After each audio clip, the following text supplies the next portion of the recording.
estudar a história africana, incluir a história africana nos currículos escolares das escolas brasileiras e, portanto, nesse curso de formação, significa reconhecer o protagonismo africano em diversos momentos da história da humanidade. Reconhecer que africanos e africanas, suas sociedades, seus reinos, suas pequenas aldeias, seus grupos de migrantes nômades estiveram em relação com diversos povos, não só dentro do seu continente, como em todo o entorno, ou seja, a África do Norte com suas relações com a Europa do Mediterrâneo e o sul do continente europeu como um todo, também em relação direta, estreita com o Oriente Médio, a África Oriental banhada pelo Oceano Índico, em estreita relação com a história da Ásia, com a história da China, da Índia, do Japão. Portanto, essa África do Norte e essa África Oriental são regiões do continente que desde muito cedo mantiveram relações com outras áreas do mundo. E esse grande campo de possibilidades abre o caminho para uma história mais inclusiva, uma história em que possamos não apenas incluir os africanos e africanas, mas suas relações com povos do chamado Oriente, né? Com povos da Ásia, com povos da ampla área do Oceano Índico. Tudo isso vai trazer, portanto, uma nova possibilidade de trabalho. Se não podemos incluir na história todos os povos em seu detalhe, podemos sim incluir a história de vários povos em suas relações.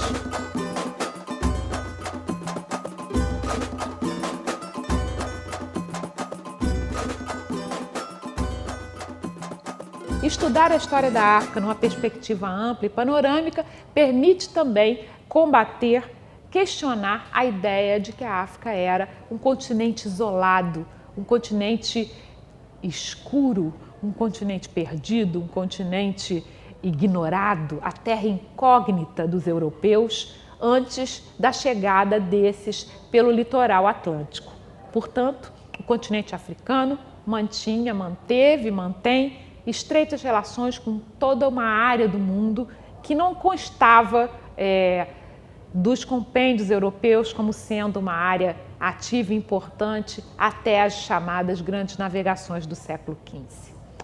A segunda grande possibilidade, além dessas, né, que são abertas pela entrada do continente africano nas suas relações com o Oriente e a Ásia, é pensar também uma história da humanidade em que novos protagonistas entrem em cena. Determinados fatos, acontecimentos e processos históricos que tiveram lugar ao longo da história da humanidade devem e podem ser revisitados a partir de uma nova perspectiva, a da história africana. Olhar, por exemplo, o largo, o longo, o profundo, o intenso, o dinâmico período conhecido erroneamente como pré-história, para que possamos entender que do continente africano, grandes levas de homens, de mulheres, atravessaram montanhas, rios, desertos e oceanos para povoar o planeta. A África é o berço da humanidade.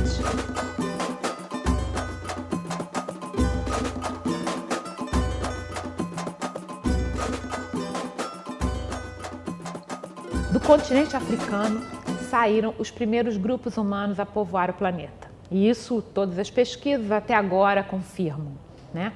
Na África não só surgem os primeiros seres humanos como tal, como também as primeiras instituições gregárias das sociedades humanas. Muito provavelmente, lá surgiram as primeiras famílias, as primeiras instituições gregárias das sociedades humanas. E desse continente saíram essas levas de pessoas, né, a povoar o planeta. Essa aurora da humanidade, né, que teve lugar no continente africano, precisa ser melhor compreendida para entendermos, inclusive, as articulações entre esses movimentos de população, essas migrações e a ocupação do nosso planeta. A história da história dos seres humanos nesse mundo que nós vivemos.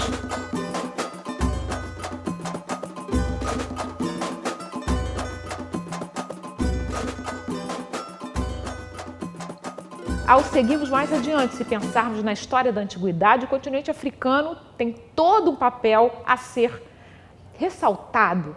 E esses estudos que estamos fazendo, eles vão permitir que nos aproximemos mais dessa longa história. O Egito era africano. Parece algo óbvio, mas nunca é demais lembrar, né? O Egito é um país que se encontra no mapa da África, mas não apenas no mapa decisão geográfica de demarcação de fronteiras. O Egito se relacionava com o continente africano, o antigo Império Egípcio, de uma forma muito estreita e muito profunda. Os reinos da Núbia, que se localizavam ao sul do Egito, tiveram toda uma importância na formação do grande império que tanto maravilhou os europeus e tanto maravilha até hoje, né, os estudiosos da história, com suas pirâmides, suas tumbas e sua escrita hieroglífica. Pensar no Egito é pensar na África. Pensar na África também é pensar no norte do continente, toda essa área, mais tarde chamada de província africana pelos romanos. Esse norte do continente onde ficava Cartago. Cartago, que tantas guerras moveu contra Roma, o grande adversário do Império Romano. Por que a importância de Cartago, essa cidade localizada no norte da África? Por que a importância dessa região como centro de comércio, produção de trigo, mais tarde também de uvas e vinho? Por que a importância dessa região? Para isso é preciso conhecer a história da África.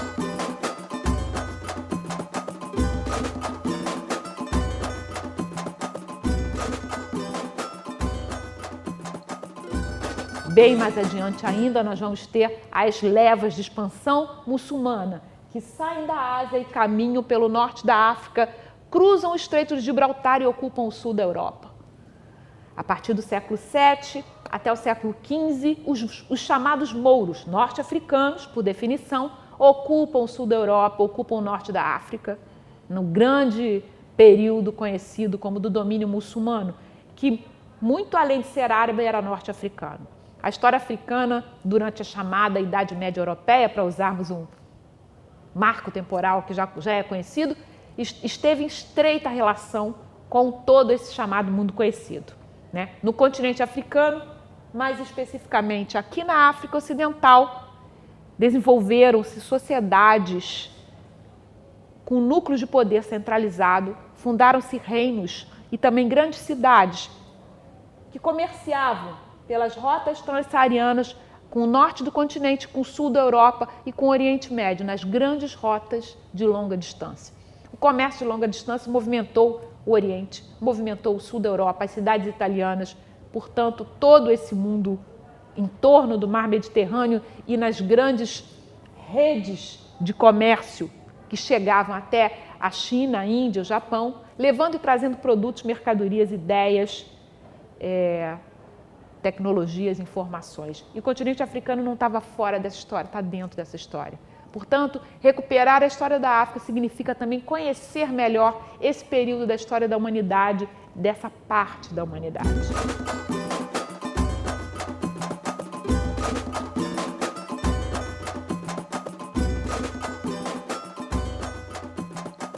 Se seguimos mais adiante, na chamada época moderna, a história da África se encontra com a história atlântica, né? E a história da África faz parte da criação da história atlântica. Da história atlântica que incorpora as Américas, o continente americano, o novo mundo, a história da humanidade escrita pelos europeus, né? Já se falou e se tem notícia, alguns estudiosos afirmam ser verdadeira, né, a tentativa de soberanos africanos de cruzarem o Atlântico e se comunicarem com o outro lado do mar.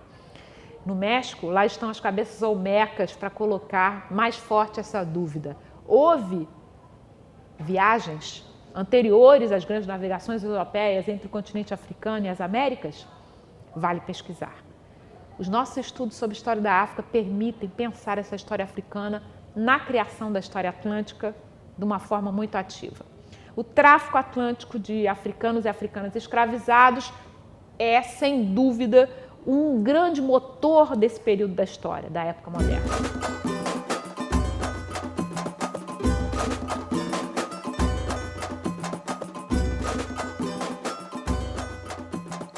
Já tratamos aqui de dois grandes temas da história africana: a chamada pré-história, a chamada antiguidade, e agora, no período que vai dessa história dentro do marco europeu medieval até a história moderna, vemos que africanos e africanas estão em estreita relação com esse mundo de navegantes, esse mundo de exploradores. Durante a época medieval, falar de ouro na Europa era falar da África. Na época moderna, as mãos, os braços, muitas vezes as ideias, a tecnologia que movia a exploração do Novo Mundo, ela nascia em continente africano. E são esses africanos e africanas que trarão para as Américas uma série de aportes civilizatórios. Conhecimentos, tecnologias, formas de ver o mundo, religiosidade, afetividades. Portanto, mais uma possibilidade: pensar a história das Américas conectada a essa história atlântica e, portanto, a história da África. A história do Brasil, a história do continente americano, em estreita relação com a história do continente africano, por esse que foi o mais longo processo de migração forçada da história da humanidade. Até onde chegam os dados estatísticos, cerca de 12 milhões de africanos e africanas entraram em portos do continente americano durante quase 3 séculos e meio de tráfico atlântico. Essas pessoas, que chegaram às Américas trazidas pelos chamados barcos negreiros, eles trouxeram consigo, nada mais poderiam carregar a não ser toda a sua cultura, a não ser a sua força física e a sua força de espírito. E tudo isso causou uma verdadeira revolução civilizatória no continente americano. O que não quer dizer que aqui nas Américas as sociedades indígenas fossem tábula rasa. Todo ao contrário. Desse encontro promovido por toda uma série de interesses externos a esses povos, houve a construção das sociedades nesse novo mundo. Então essa é outra possibilidade. Pensar a chamada história da colonização das Américas, incluindo o Brasil aí, não apenas como um movimento que partiu da sociedade europeia, mas sim como um movimento que, partindo da sociedade europeia, acabou gerando uma série de outros encontros que ultrapassaram os objetivos que esses europeus haviam traçado. Ultrapassaram por quê? Tanto nativos das Américas quanto africanos e africanas eram humanos, dinâmicos, inteligentes, capazes e promoveram nessa história mudanças que não era possível prever ainda pelo pensamento mais organizado que pudesse existir dos chamados colonizadores. E nem se pode dizer com tanta precisão que esse pensamento chegasse até esse ponto. Então, nesse sentido, essa é uma outra possibilidade que se abre, que devemos pensá-la a partir do nosso curso.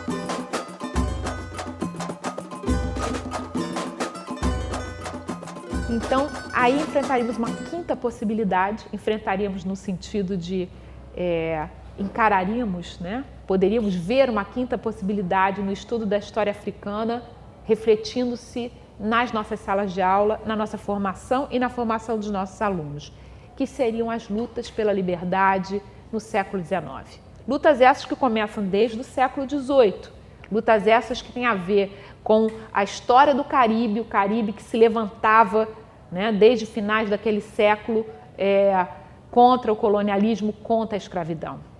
Lutas essas que também atravessavam o continente americano de norte a sul desde antes, desde o século XVII, onde temos Palmares no Brasil, desde o início do século XVIII, com a formação de diversas áreas quilombolas, desde o século XVIII, na sua segunda metade, quando essas ações adquiriram ainda contornos mais profundos. Portanto, o século XIX, amadurecido nessas lutas que o século XVIII já assistira, vai colocar-se para esse mundo atlântico ocidental como cenário de lutas pela liberdade. E nesse cenário, africanos, de um lado e de outro do mar, tiveram um papel relevante.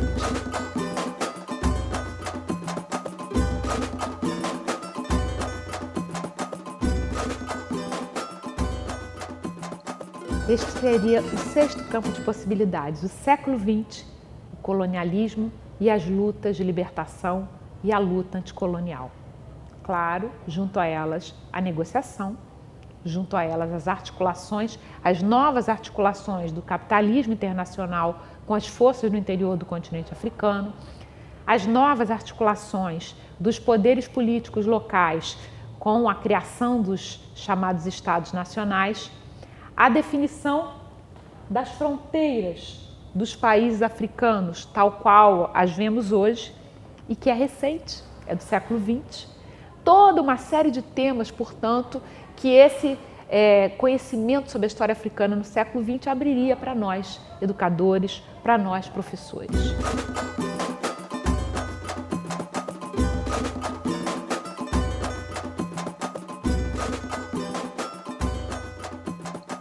Além dessas que se remetem muito diretamente à história do continente, uma série de outros temas que vamos dizer assim, que atravessam o tempo, também são abertos como uma gama de possibilidades a partir do estudo da história da África, a partir da nossa formação nesse nosso curso.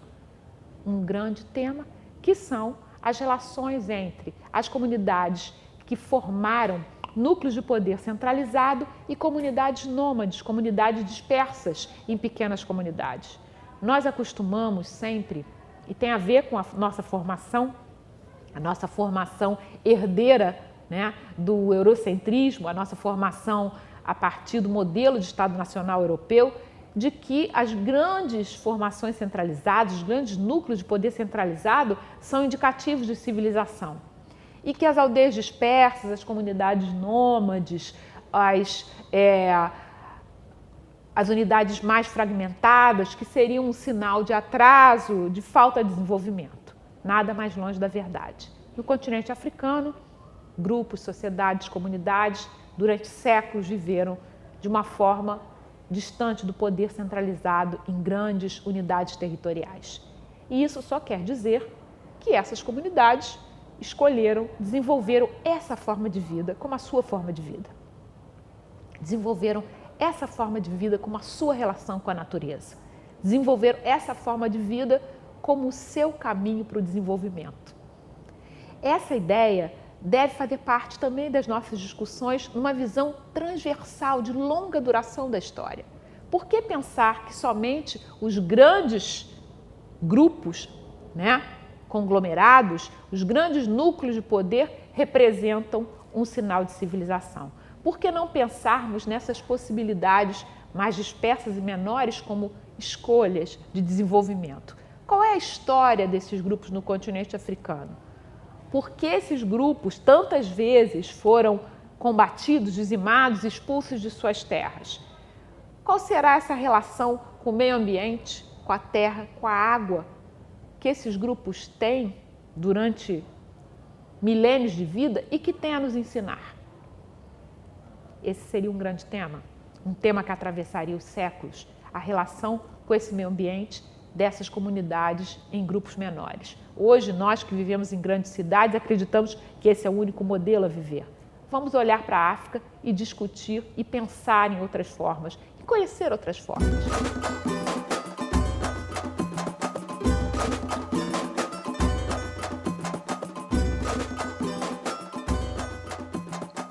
Outro grande tema que se coloca hoje no cenário das discussões mundiais, que pode estar no cenário das nossas aulas, das nossas reflexões com os nossos estudantes, são as escolhas que o continente africano vem fazendo nesse século XX. Uma delas é a formação dos Estados Nacionais africanos, da relação entre as elites políticas africanas e o poder, e como o nascimento desse Estado Nacional africano tem relação estreita com as formas pelas quais esses governantes construíram as suas estruturas de poder local. E como essas formas hoje vêm sendo questionadas por uma série de grupos dentro dos seus próprios países, dos chamados territórios nacionais. Que modelo é esse de Estado trazido pela Europa que não se encaixa culturalmente nas sociedades africanas? Ou que se encaixa mal, ou que se encaixa em benefício de alguns?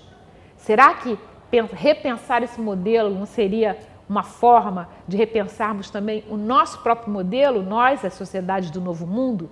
Será que esse modelo de Estado funciona à perfeição entre nós? Ou será que podemos pensar nele de tantas outras maneiras? Há muitos temas derivados da construção dos Estados nacionais em África que poderiam ser elencados e pensados nas nossas salas de aula.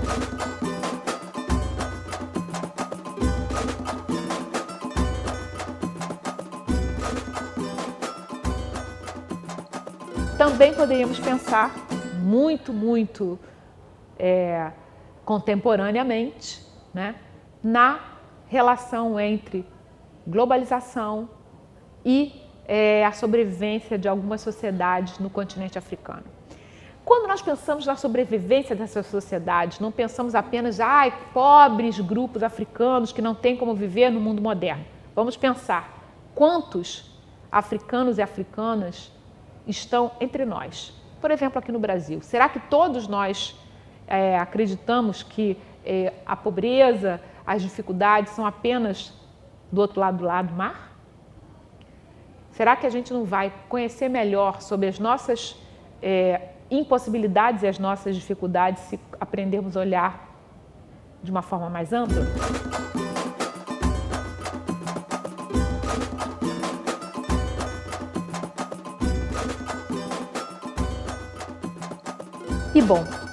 E um terceiro grande tema, que não é o século XX que traz apenas, que é assim como a relação entre comunidades centralizadas e não centralizadas, um tema que atravessa o tempo, um tema que transborda para nossas matrizes culturais e um tema que deve transbordar nas nossas salas de aula, tanto do ensino fundamental, educação infantil, até o ensino médio, é o da tradição oral, o da memória oral, o das fontes orais, no estudo e no ensino da história. As sociedades africanas, muitas delas, são sociedades da palavra.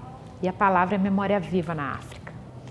Resgatar a importância da oralidade para essas sociedades, na história dessas sociedades, e resgatar a importância da oralidade na nossa sociedade, é entender melhor a nossa relação com o nosso mundo e com as culturas populares. Se nós percebemos hoje a presença forte, intensa e profunda das tradições orais na cultura popular brasileira, nós vamos entender essa presença muito melhor se conhecermos a história africana e a força das tradições orais.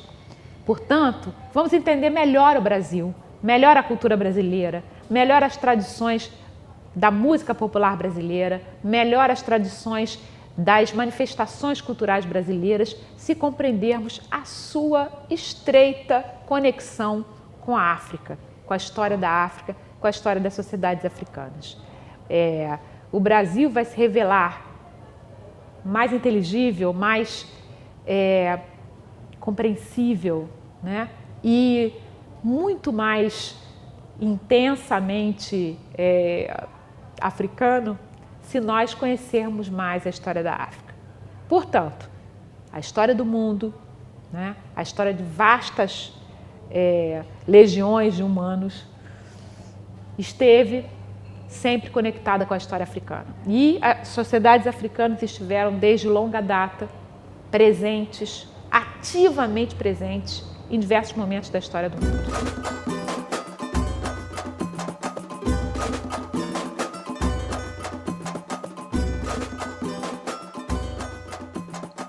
Na história das Américas, na história do Brasil, africanos e africanas construíram com suas forças, com suas ideias, com sua inventividade, com a sua tecnologia, com sua afetividade, o que é hoje, em grande parte, essas Américas negras, né? Essas Américas herdeiras de África.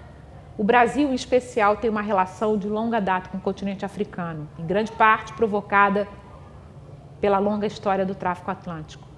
O mundo contemporâneo está intensamente relacionado, as transformações do mundo contemporâneo estão estreitamente, intensamente relacionadas a transformações que ocorreram dentro do continente africano. E, finalmente, a cultura, a história, a identidade brasileira, ela está permeada de África. Nós brasileiros, independente da nossa origem familiar, nós carregamos muitas Áfricas. Mesmo que nossos pais tenham chegado ontem de qualquer outro lugar do mundo, ao vivermos aqui, ao estarmos nessa sociedade, nós somos África. Portanto, o nosso curso ele passa desde as questões da educação, da introdução dessas temáticas como conteúdos obrigatórios na educação básica e no ensino superior, até temas da história africana, aqui elencados muito brevemente. Temas que abrem um oceano de possibilidades de trabalho em sala de aula, com os nossos alunos, nos nossos estudos, nas nossas pesquisas, na nossa formação. É esse o sentido desse curso, promover um outro olhar sobre a história do mundo e, em especial, sobre a história do Brasil.